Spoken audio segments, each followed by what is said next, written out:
por lo menos, aunque Primo de Rivera no es un hombre de gran sofisticación intelectual, lo cierto es que el nivel de vida de los españoles empieza a progresar, porque el general Primo de Rivera aborda una política decididamente keynesiana de obras públicas.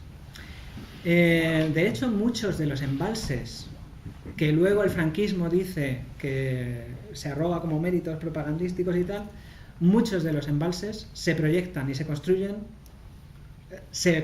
algunos y se proyectan casi todos en esta época. Mientras tanto, a Concha Piquer, que entonces tiene 17 años, pone una pica en Flandes y protagoniza un hito. Es la primera artista española que hace una película sonora. En Nueva York conoce a un ingeniero que se llama De Forest, que es un señor que está obsesionado con que el cine hable. Y entonces este señor ha inventado un sistema que, con las obvias mejoras técnicas, Will Smith sigue utilizando hoy, que es sincronizar. Se graba la banda sonora por una parte, la imagen por otra y se sincroniza. Entonces, Conchita Piquer graba una película que dura más o menos 20 minutos y que está hoy en el Congreso de los Estados Unidos. Y no solo eso, sino que además hace una cosa que también será muy importante para su futuro posterior como cantante en España, que es que ella debuta con artistas como Al Jolson, Mary Drexler, Jeanette McDonalds. Al Jolson probablemente os sonará porque es el protagonista de la primera película oficialmente sonora, del primer largometraje sonoro, que se llama El cantor de jazz, que es una película que produce una revolución no solo en América, sino mundialmente, porque termina con un medio de expresión que hasta entonces era universal. El cine mudo era muy fácil de exportar, porque lo único que había que hacer era cambiarle los intertítulos a la película y ya está. Y en cambio empieza el cine sonoro, que era muchísimo más complicado. Además, en aquella época no había doblaje. El doblaje se inventa bastante posteriormente, se tarda 4 o 5 años todavía en inventar.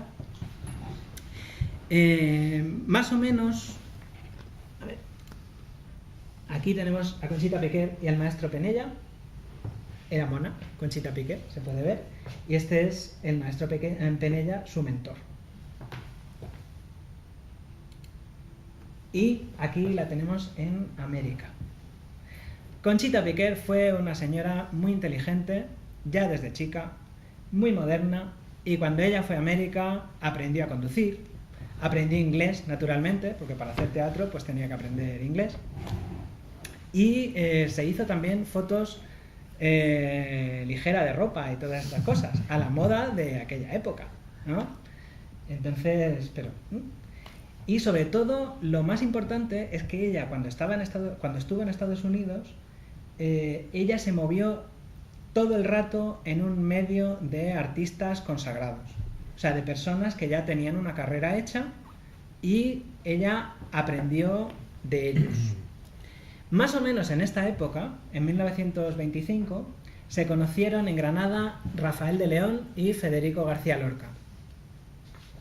Federico García Lorca estudiaba Derecho a trancas y barrancas, estudiaba en la Universidad de Granada, y a Rafael de León, que ya entonces apuntaba maneras de ser un señor bastante rebelde y de renunciar a todos los privilegios de su clase y tal, pues también le mandan a Granada a ver si hacen de él un hombre de provecho, y estudia Derecho también. Inmediatamente Federico García Lorca y Rafael de León se hacen muy amigos y sintonizan rápidamente, por muchas cosas. Les unen las afinidades electivas. Los dos son homosexuales. Los dos son bastante feos y tienen bastante poco éxito en el amor. La verdad. Es así. Federico García Lorca era un hombre que... Esto de la homosexualidad de Federico García Lorca ha sido un tema que ahora, en el siglo XXI, lo llevamos bastante bien. Pero la familia García Lorca durante muchos años lo llevó muy mal. Y no se hablaba demasiado del tema. Lo que sabemos mayoritariamente de este aspecto gay de Federico García Lorca viene de un investigador americano que en los 40 se jugó el pescuezo, prácticamente, que se llamaba Agustín Penón. Agustín Penón fue, por ejemplo, la persona que estableció la fecha exacta de la muerte de Lorca, que no se sabía. Se sabía que le habían fusilado, pero no se sabía. Fue el que obtuvo el certificado de defunción, por ejemplo, de Federico García Lorca. Lorca y Rafael de León se caen muy bien inmediatamente, a pesar de la diferencia de edad. Luego también había otra cosa que va a estar también muy presente en su relación. Federico García Lorca era un hombre que venía de un hogar burgués, y Rafael de León era un hombre que venía de un hogar noble. A Federico García Lorca le fascinaba el mundo de la aristocracia andaluza, y le fascinaban los títulos, y le fascinaba esa cosa, los blasones y todas estas cosas. Y Rafael de León cayó absolutamente encandilado por la potencia poética de Federico.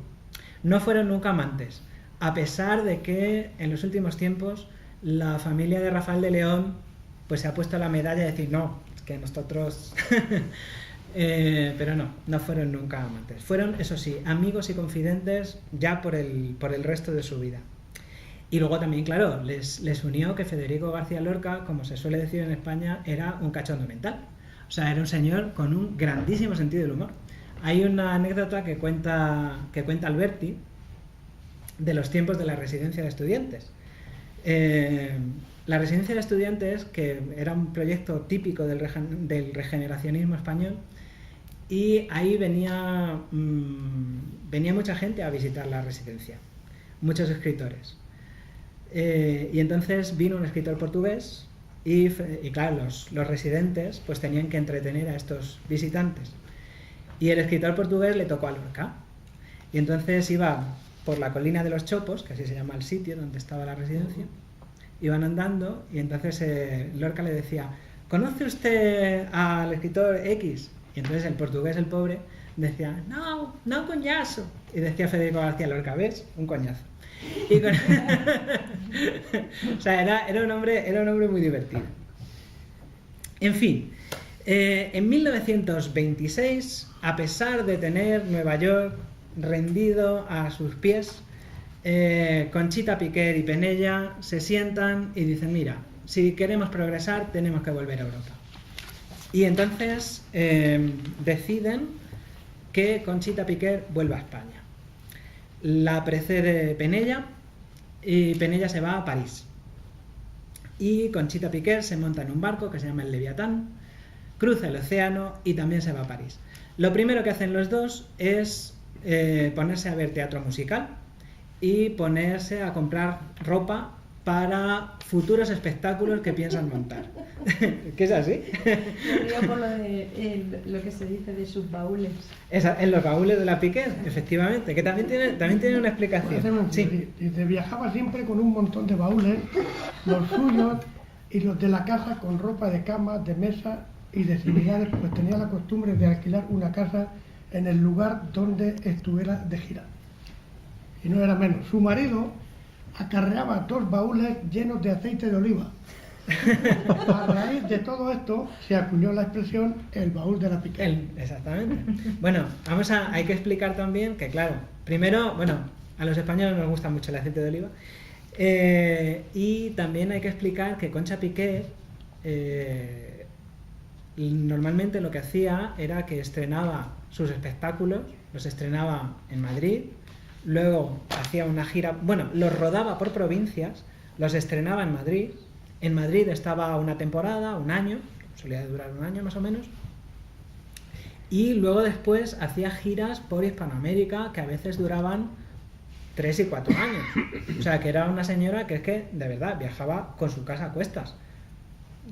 Y por eso viene la expresión de los baúles de la Piquer. Ahí viene también, si recordáis en la última tertulia, que era de María Zambrano, María Zambrano no viajaba con muchos baúles, pero sí con un montón de gatos. O sea, que ya- Claro, sí, claro, no, Todos los claro. grandes personajes han tenido sus peculiaridades. Todas estas y sus esta manías, gente, y sus claro. manías, sí. Bueno, anecdotarios de folclóricas en el extranjero Sí. hay todo el que queramos.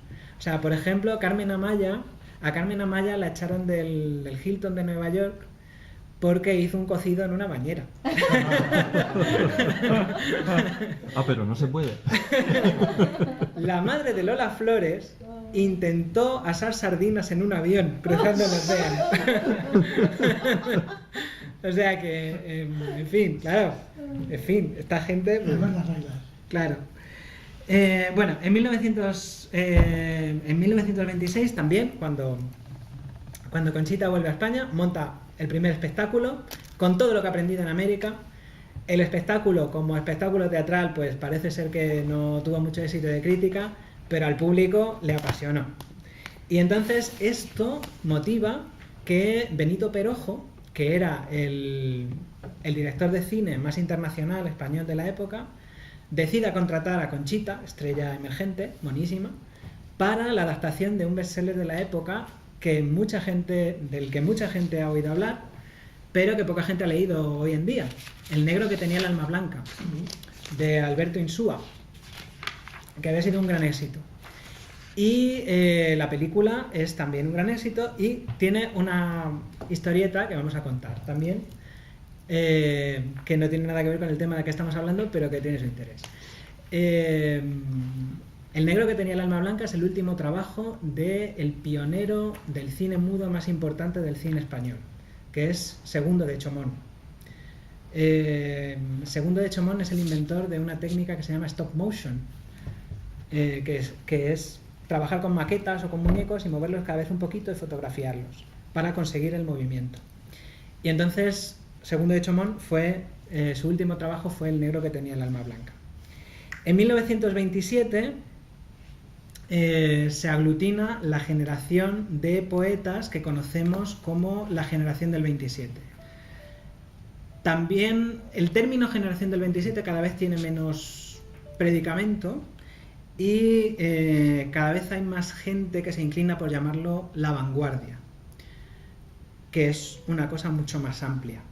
No solo son poetas, en el 27, lo que se llama la edad de plata de la cultura española, en el 27 también hay cineastas, amigos de Buñuel, amigos de Lorca, como Buñuel, por ejemplo, y hay pintores como Dalí, hay humoristas, porque el 27 descubre la importancia del humor como medio subversivo. Y la generación del 27 española, grosso modo, va también a gravitar en torno a dos polos. Por un lado está el polo del clasicismo. Lorca, como vamos a ver más tarde, recupera nuestro teatro clásico, que considera que es el tesoro más importante que tenemos, y por el otro lado, pues la vanguardia, el surrealismo. En 1928 se publica El romancero gitano, y el romancero gitano es muy importante para el tema que estamos hablando. Yo creo que estos tres personajes, a lo mejor es una herejía lo que voy a decir, pero yo creo que estos tres personajes de los que estamos hablando hoy tienen una cosa en común. Ninguno de los tres fue el mejor en lo suyo. Sin duda, Federico García Lorca no fue el mejor poeta de la generación del 27. Aunque hayan gustos, pero probablemente Luis Cernuda fuera un poeta más sólido, o Vicente Alexandre. Muy probablemente Concha Piquer tampoco fuera la mejor cantante de su momento. Y, por descontado, Rafael de León pues era un poeta que imitaba a otros.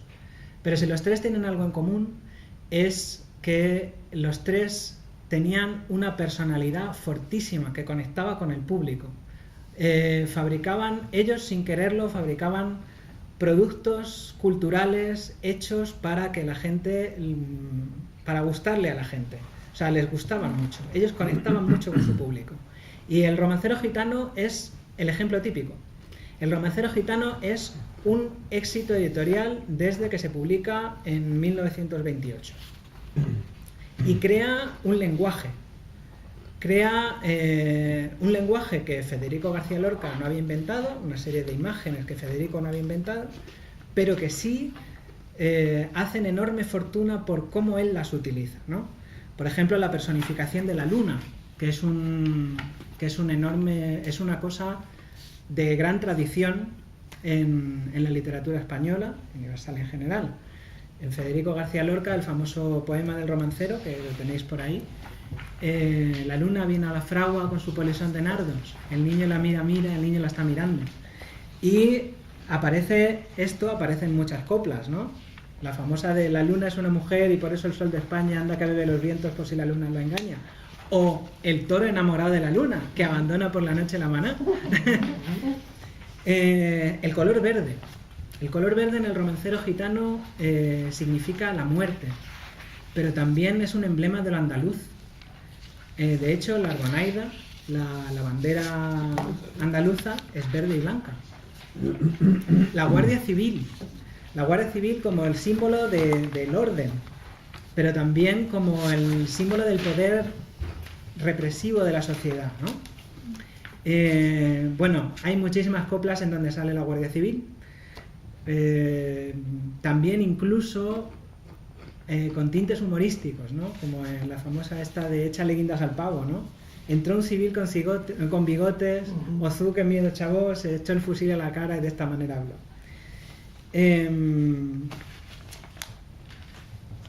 También el gitano, Antonio Vargas, hay el prendimiento de Antoñito del Camborio, que es también un romance del libro, del romancero gitano, tiene una versión coplera, curiosamente por un poeta que se consideraba, que era amigo de Rafael de León y que se consideraba a sí mismo como continuador de Federico García Lorca, que es Manuel Perelló. El pobre Manuel Perelló le dieron tortas por todos lados, tirios y troyanos.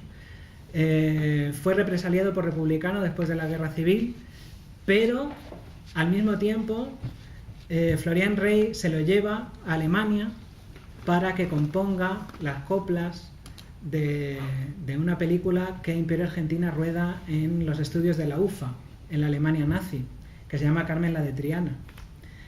En fin, El romancero es un libro, como digo, que goza de un enorme éxito desde el principio y que también es un ejemplo de otro rasgo de Lorca, que es el de querer tener contento a todo el mundo. Porque los romances o tener amistades con todo el mundo. Lorca tiene un pie en cada España. Como se suele hablar de las dos Españas, pues Lorca tiene un pie en cada España. Lorca tiene amigos falangistas, ya entonces, los Rosales, por ejemplo. Los Rosales le refugian en Granada, busca refugio en su casa luego más tarde, cuando estalla la sublevación militar. Y tiene también amigos, obviamente, izquierdistas. Él mismo es una extraña mezcla de católico y regeneracionista. En fin. En 1929, Conchita Piquer conoce a Antonio Márquez, que será más tarde su marido, y Antonio Márquez era torero, con lo cual se repite de nuevo el cliché, ¿no?, de la tonadillera y el torero. Era un hombre... No vive por la pantoja, ¿no? Era un hombre muy famoso en su época, le llamaban el Belmonte Rubio, y como solía, vamos, y como si fuera una copla de la Piquer, pues cuando Conchita Piquer y Antonio Márquez se conocen, pues hay un enorme problema, y es que él está casado. Y en aquel momento, claro, pues era una cosa tremenda. A pesar de eso, se enamoran y continúan su historia de amor hasta que se pudieron casar, y de hecho ya el resto de su vida permanecerán juntos. En este año se conocen también Rafael de León y Conchita Piquer. ¿Cómo se conocen? También tiene su historia. Estaba Conchita Piquer cantando en Sevilla, exactamente, en el que hoy es el Teatro de Lope de Vega, y en aquel momento era el Teatro de la Exposición, por la Exposición Iberoamericana de Sevilla de 1929. Y entonces, después en una anécdota 1000 veces repetida, la contó sobre todo Rafael de León, porque, bueno, la Piquer no, Rafael de León estaba haciendo el servicio militar en aquel momento. Y entonces el uniforme de los soldaditos, entonces, pues era de verde, normal, y llevaban un gorro con una borla roja, ¿no? Y entonces llamó a la puerta. Buenas noches, ¿se puede? Sí, se puede. ¿Es usted Conchita Piqué? Y entonces ella le dijo, ¿y usted es maricón? Y el otro se quedó así, cortado. Y le preguntó, ¿y en qué lo he notado? Y dice, pues en la gorra. Lejos de molestarse, pues se rieron bastante. Y desde entonces, pues Conchita Piqué y Rafael de León fueron muy amigos y confidentes. Una amistad que tuvo altibajos, porque los dos tenían un carácter bastante fuerte. Y hubo momentos en que se tiraron los trastos a la cabeza, pero siempre volvían. En 1929, Federico García Lorca, en contra del parecer de toda su familia, se va a Nueva York. La familia, obviamente, quería, el padre de Federico García Lorca particularmente, quería que su hijo pues tuviera un trabajo normal, que fuera lo que en mi época y en mi infancia todavía se llamaba ser un hombre de provecho, pero Federico García Lorca le llamaban las tablas, el teatro, la literatura y tal. Y entonces decide irse a Nueva York un año, a aprender inglés, dice él, y acompañar a don Fernando de los Ríos. En realidad, Federico García Lorca se va a América huyendo, entre otras cosas, de una historia desgraciada de amor con un señor que se llamaba Emilio Ladrén, que fue un escultor de cierta fama durante los primeros años 40, pero que a Federico García Lorca pues no le hizo mucho caso. En fin, en 1930, un año más tarde, las consecuencias de la crisis del 29 llegan a España, del crash de la bolsa, y una de las consecuencias es que el rey Alfonso XIII le retira su apoyo a Miguel Primo de Rivera. Entonces Miguel Primo de Rivera se enfada mucho, obviamente, porque le quitan el trabajo y se exilia a París. Entonces el rey encuentra a Dámaso Berenguer, que era un señor mayor, general también, y lo pone en el puesto de Primo de Rivera como dictador. Los españoles, que tenemos mucha habilidad para consolarnos haciendo chistes, le llamamos a esta cosa, a la dictadura de Berenguer, la llamamos la dicta blanda, porque no era tan dictatorial como lo otro. La dicta blanda dura muy poco de Berenguer y entonces empieza hay unas elecciones municipales que pierden los partidos monárquicos, el partido monárquico, y ganan los partidos republicanos.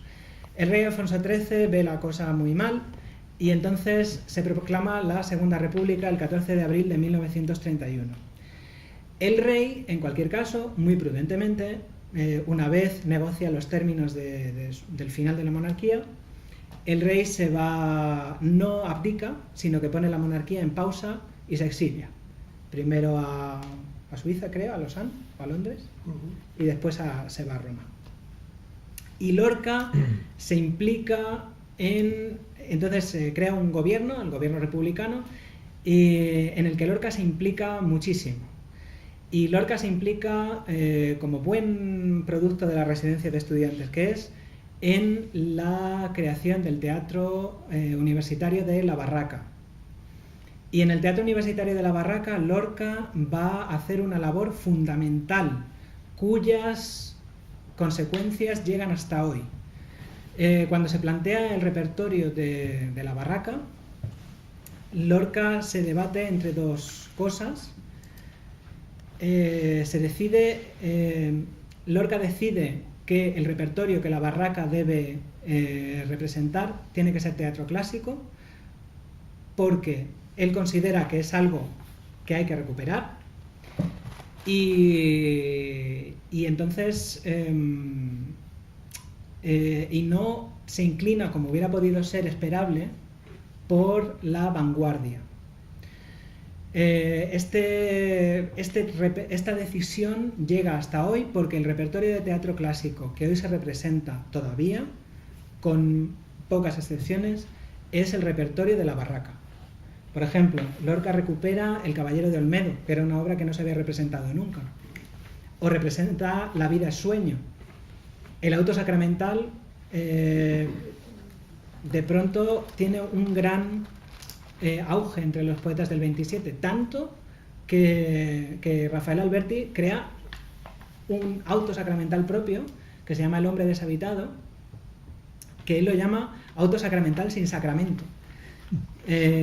Pero también hay que tener en cuenta, claro, esta implicación de Lorca y este bienio reformista de la República, a la otra mitad de España, a las derechas, no les sienta nada bien.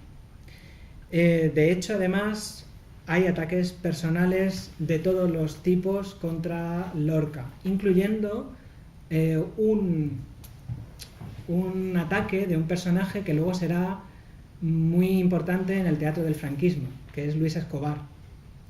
Luis Escobar escribe un artículo que se llama La barraquera de un camarada, en el que califica las obras de la barraca como mítines artísticos.